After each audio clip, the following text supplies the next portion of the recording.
La Bible aborde directement la question du viol, et comme on pouvait s'y attendre, elle le décrit comme une violation flagrante du projet de Dieu. Par exemple dans Genèse 34, la Bible condamne le viol chaque fois qu'il est mentionné. Dina, fille de Léa, qu'elle avait enfantée à Jacob, sortit pour voir les femmes du pays. Sichem, fils de Hamor, le Hévien, prince du pays, la vit, la saisit, coucha avec elle et l'humilia. Son âme s'attacha à Dina, fille de Jacob. Il aima la jeune fille et lui parla avec tendresse. La Bible condamne le viol chaque fois qu'il est mentionné. Le viol est présent dans plusieurs récits bibliques. La fille de Jacob, Dina, fut enlevée et violée par Sichem. Genèse 34, 1-30. Dans une atrocité horrible, les hommes de Gibéa violèrent et assassinèrent sauvagement la concubine d'un Lévite.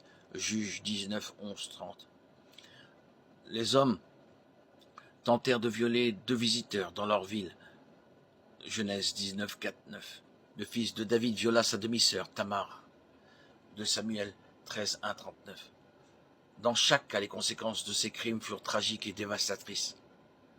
Les lois du Deutéronome 22, 13, 29 sont liées en ce qu'elles traitent des délits impliquant les femmes. Les versets 13, 22 traitent des crimes impliquant une femme mariée. Les versets 23, 29 traitent des crimes impliquant une femme célibataire. Dans cette dernière section, les versets 25 à 27 abordent clairement le crime du viol. Si un homme rencontre par hasard dans la campagne une jeune femme promise en mariage et la viole, l'homme qui a commis cet acte mourra seul. Ne faites rien, la femme n'a commis aucun péché qui mérite la mort. Ce cas est comme celui de quelqu'un qui attaque et tue son voisin. Car l'homme a trouvé la jeune femme dans la campagne et la fiancée a crié. Mais il n'y a personne pour la secourir. La loi spécifiait qu'en cas d'agression sexuelle, la femme avait la responsabilité de résister activement au violeur et de crier au secours. Deutéronome 22, 24. Si elle ne résistait pas alors qu'elle aurait pu le faire, la loi considérait l'acte comme un rapport sexuel consenti et non un viol. Et les 2 parties étaient coupables. Si l'agression avait lieu dans une zone isolée, la loi accordait à la femme le bénéfice du doute et supposait qu'elle avait résisté à son agresseur. Mais que personne n'était là pour l'aider. Dans ce cas, elle n'était pas tenue pour coupable. Deutéronome 22, 27. La loi stipulait qu'un violeur devait être tué par lapidation. Deutéronome 22, 25. Dans le même contexte, un passage suscite une certaine controverse.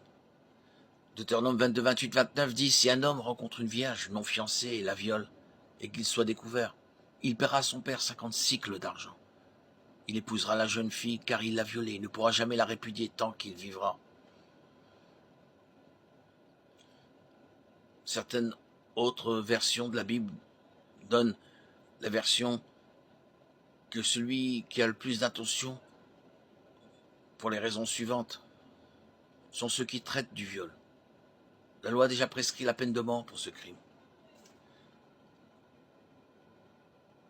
Le peuple d'Israël se préparait à entrer en terre promise sous la direction de Josué. Les lois de Dieu furent répétées.